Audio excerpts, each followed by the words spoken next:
Tänase seminari teema on meil, räägime kriisidest ja kullast kriisiaegadel. Majanduskriiside puhul on üks ühine omadus neil, et nendest eriti ei kiputa kunagi ette teatama. Et 1929. aastal, vahetult enne kriisi, teatasid nõnda nimetatud Wall Streeti esindajad, et aktsiahinnad on jõudnud pidevalt igaveseks ajaks tõusvale tasandile. Ja rääkimata siis 1995 Mehhikos mõned päevad ennem ei olnud juttugi sellest, et midagi võib juhtuda. 2001 interneti mulli ajal, kui oli interneti mull lõhkenud, siis ka 2 või 3 kuud hiljem öeldi, et mulli pole olnud. Ja 2000 aasta interneti mull oli üheks põhjuseks, miks Krassimir Petrov, üks meie tänane esineja, hakkas huvi tundma maailmas toimunud finantskriiside vastu. Ta luges läbi väga palju artikleid selle kohta ja sai aru, et mõningates kohtades Wall Street ja ametlikud analüütikud võivad väga tõsiselt eksida. Ta kirjutas selle teemal artikli Iraani naftabörsist ja sellest, kuidas see võib dollarile hingekella lüüa. Seda artiklit on praeguseks tõlgitud 12 või 13 keelde, tsiteeritud mitmeid tuhandeid kordi ja seda artiklit kasutas Ameerika Ühendriikide presidendikandidaat Ron Paul oma valimiskampaania mõnede teiside väljatöötamiseks. Aga kõigest sellest ja mismoodi majanduskriiside ajal ellu jääda, mis nendega kaasneb, räägib Krassimir Petrov ka ise. Hästi lühidalt tema enda kohta, ta on 7 aastat elanud Ameerika Ühendriikides, ise on ta pärit Bulgaariast ja see, et ta nagu 2 erineva ühiskonnakorraga on kokku puutunud, on andnud talle minu arust väga suure eelise, mõistmaks sügavuti maailmas toimuvaid protsesse. Praegusel hetkel loeb ta ennast makroanalüütikuks, kes peab Bulgaarias Ameerika ülikoolis loenguid. Tema kõige suurem pluss on see, et ta on täiesti sõltumatu majandusekspert. Ta ei sõltu pankadest ega teistest finantsinstitutsioonidest. Ja see annab talle vabaduse rääkida seda, kuidas ta maailma ja majandust näeb. Aga anname talle endale sõna, Mr. Krassimir Petrov. Oh, thank you. You got it? Okay. Oh, thank you very much. My first time here in Estonia. I've been in the US for about roughly 10 years. I came back in Bulgaria in 2004. And ever since I came back in Bulgaria, I've been here about one thing, the Estonian economic miracle. The Estonians did this and did that and the flat tax and all this kind of stuff. And only today, I actually got to see for the first time about, Estonia. You guys are well ahead of Bulgaria. So, all right. So now the topic for today is gold and gold performance during a crisis, something like crisis analysis. The general thesis is fairly straightforward, is that during a crisis, gold prices rise. In other words, the value of gold suddenly rises relative to financial assets, and all financial assets lose value relative to gold. Now, what are the type of crises? Well, you can see, number one, you have political crisis, military crisis, of course, economic crisis, financial, banking, currency, stock market, or crude oil crisis. So I'm going to be covering pretty much all of them today. Basically, just simply provide an example for you to get a flavor of, well, how is really gold performing? What it really did back in history. Well, first of all, these are the crises that I'm going to be looking at over the next 40-50 minutes. Number one is the Great Depression, then 71, the collapse of Bretton Woods, which is known as the dollar crisis. Then you have the Yom Kippur War, which is the first oil crisis. Then you have the Iranian hostage crisis, 79, which is known as the second oil crisis. Then you have the 1982 Latin American crisis. It actually started in 1981. And 1987 stock market crash. 1993. It is interesting, I'm going to be explaining a little bit, was gold price increased and I could not identify any crisis at that point. I sent on the internet an email to a whole bunch of gold guys and they told me, well, there is no really crisis at that time, but there were inflationary fears. Anyway, at least I'll show you to see the picture what it looks like. 2001, you should be, I assume, familiar with the terrorist Twin Tower attack, which is also known as the 9/11 financial market crisis. You have the Iraq War, and since last year, you have the subprime crisis. So this is essentially the game plan for the next 40 minutes. Well, let's take a look at some of the, well, all of these one at a time. Well, here is a picture of inflation, not necessarily of these same crises, but some of them. You can see Black Monday, that will be 87, stock market crash. You can see in Japanese bust, the SNL crisis, Mexican peso crisis, Asian crisis 1997. You see the LTCM collapse. It was associated with the Russian default. So on the lower side of the chart, you're actually seeing US crisis. And on the upper portion of this chart, you're seeing foreign crisis. So this is what they look like. Of course, it runs up to 2004, so we don't get the subprime crisis here, which will be both US, European, and over time is getting global. Now, Great Depression. One way or another, you've heard, you're probably familiar, started 1929 with a stock market crash. Essentially, what happened at that time was a classic deflationary bust where all prices went down except for the price of gold. So during the Great Depression, at least during the depth of the Great Depression, dollar was fixed to gold. So gold price held steady, and all other prices, real estate, fell approximately 10 times. You guys, or at least we in Bulgaria, have a wild real estate bubble, and real estate prices can easily fall 10 times from their peak. 1990 was Japanese boom. Since then, for the last 18 years, Japanese real estate prices have fallen about 60 to 70%. So they've lost 2/3 of their value. In Bulgaria, there is this belief, it's a blind belief, that real estate prices never fall. Well, they do. Well, in this particular case, gold outperformed real estate 10 times. So if you invested in gold at the peak, meaning right before the crisis, the Great Depression occurred, you invested in gold and invested in real estate, gold would have made you 10 times more money than real estate. Similarly with stock market. Stock market fell anywhere between 15 and 20 times. So from 1929 peak all the way to the 1932 trough, stock market lost 90 to 95% of its value, depending on how you measure it, because there's been some reweighting and the index has been changed.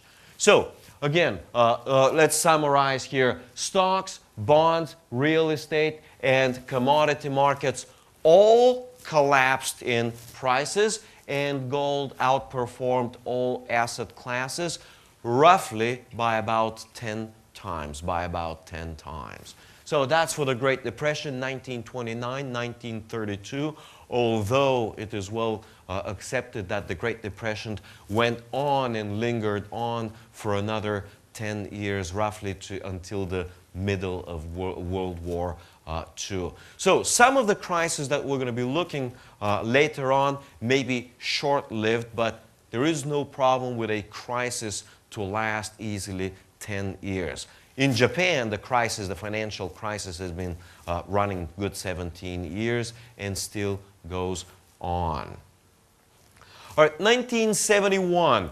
From 1945, the world monetary system was on a dollar standard. In other words, all currencies were convertible to the dollar, and the dollar was convertible to gold. This is known as the Bretton Woods, because it was in Bretton Woods, first established 1945, and it lasted all the way to 1971, when Nixon cut off the dollar from gold. In other words, cutting off dollar from gold simply means that you had $35, you could exchange them for an ounce of gold. Then he said, no, we don't exchange it. We're not going to give gold for paper dollars. In other words, when Nixon had the choice between gold and dollars, he chose gold and he neglected or made the dollar inconvertible. So August 15th, he cuts the convertibility. In between, the London Gold Pool has attempted for a while to manipulate the price of gold. In other words, at that point, there were two-tier markets. There was a standard government price, and then there was a black market or London market gold price, and these two prices started to diverge. Well, there's been a number of bullion banks and governments and central banks tried to manipulate the market, so they tried to manage the price. That's the two-tier market, and gold price rose from 35 to 45 by the end of 71.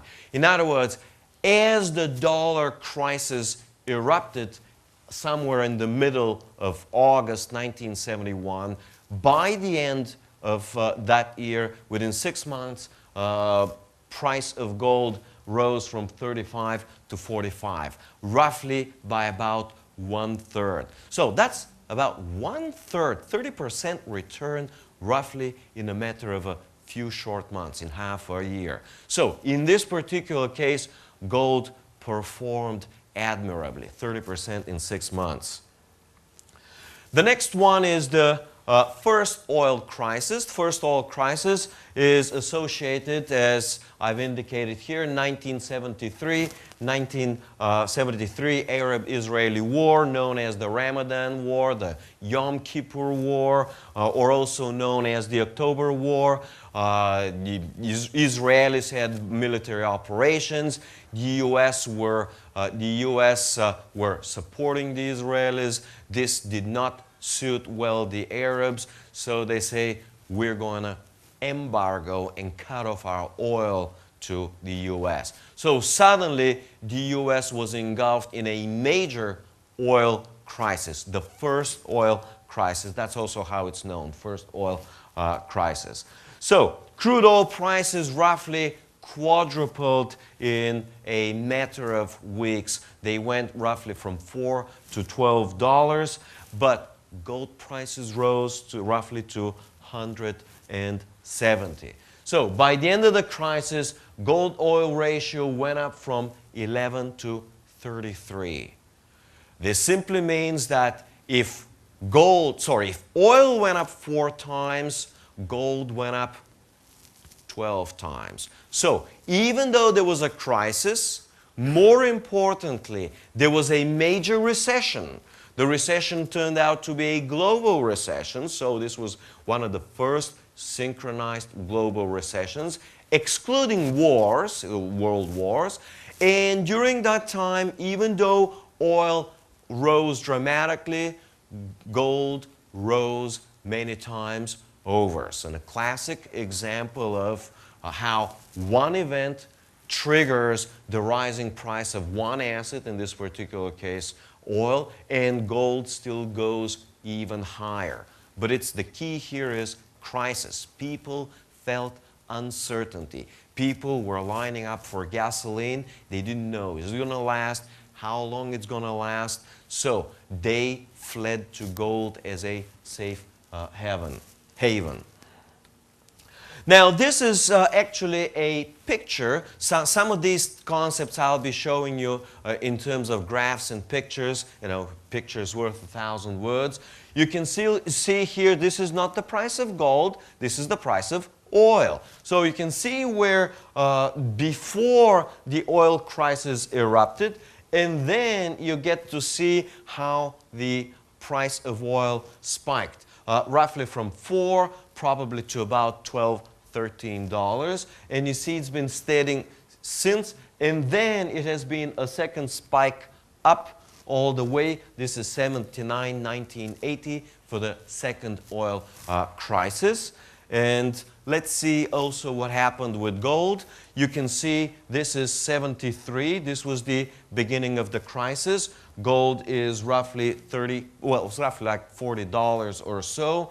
And you can see at the end of the crisis, it is all the way up to $170. And at some point, a little bit after that, in the aftershocks of the crisis, it went up all the way to $200. So it's a fairly decent performance. You made many times over your money in literally 2 years. 1979 is also known as the energy crisis. It is also known as the 1979 oil crisis. It is also known as the second oil shock. The previous one was simply known as the first oil shock. It is related to pre-Iranian revolution. It had associated with Iranian protests. You had widespread panic. It exacerbated shortages. And 1980 was also the year that Iraq invaded Iran. So this was the year of the Iraq-Iran war that lasted for quite some time. So from this period of the crisis, 79 to 80, gold prices rose from $170 all the way to $850. And we're talking here, if you can see, from mid-1978 to January 1980. So roughly in about 1.5 years, as the crisis erupted and developed, and it was clear that the crisis is not going to go away, gold went up from, what is this, roughly 5-6 times. Oil prices also skyrocketed, and they went from 15 to 40. So oil prices went up almost 3 times, but gold clearly outperformed oil. So the point, it is a general concept in investing and investment analysis that anytime you have a crisis, some assets will rise, but gold will rise even farther, meaning even higher. And this is a second illustration of this basic concept, this basic reality that we observe over and over again. So the U.S. economy falls into a deep recession. Now this is the second example that we're seeing that as an economy slips into a recession and usually is associated with a major hit of the stock market, and in 1979 and 1980 was associated with, especially 1980, rapidly rising interest rates, which meant a collapse of the bond market. So at that period, they had a collapsing real estate market, collapsing stock market, collapsing bond market. At the same time, skyrocketing oil, and gold still did best of all, of all asset classes and of all investments for that particular crisis period. Okay, this is actually what the picture looks like. You see here at the bottom arrow is the beginning of the crisis, and you see at the top arrow is close to the end of the crisis. And you can see again roughly from 200 to roughly 8. Well, the peak was in one day $850. So if we really have to measure it from the beginning to the peak, it was approximately 5 times return. I mean, can you guys actually make 5 times over with real estate in 5 years? I mean, our prices did not increase 5 times in 5 years. Certainly not keeping up even with gold. All right, so the next crisis is actually barely the one crisis ends, and then you have another crisis. The markets all get quiet, everything's fine, everything's dandy for a year, and then in 1981, up until 1982, you have the Latin American crisis. What was the driver? The cause was 1970s were associated with rapidly rising oil prices. So oil exporting countries were flush with money. Back then they used, of course, dollars. And they were also getting paid in gold. It's a different story altogether. So they had excess dollars which they re-lent back to New York banks and London banks, which in turn lent the money to Latin American countries. So during the 70s, Latin American countries were producing, and they were producing a lot of commodities. So they were exported all sorts of commodities. And during the 70s, as commodity prices went, they were able to borrow and to keep paying back. 1980-81 was associated with a collapse in commodity prices. So suddenly everybody realized that Argentina, Brazil, Mexico, and the whole bunch of other countries that borrowed during the previous period could not maintain their payments. In addition, to exacerbate the problem, interest rates had risen so much in 1980 and 1981 that they couldn't even make their interests or the interest on their loans. So suddenly they got in deep trouble. Argentina, Chile, and Uruguay were the first countries to blow up. Skyrocketing interest rates, suddenly you get tight liquidity. Tight liquidity should be familiar from now with the credit crunch. You get also capital flight. We have already in Bulgaria experienced some capital flight. I'm talking about last 2 or 3 months. And suddenly the banking system is beginning to choke on itself. Stock market has collapsed roughly 40% in, I don't know, 6 months or so.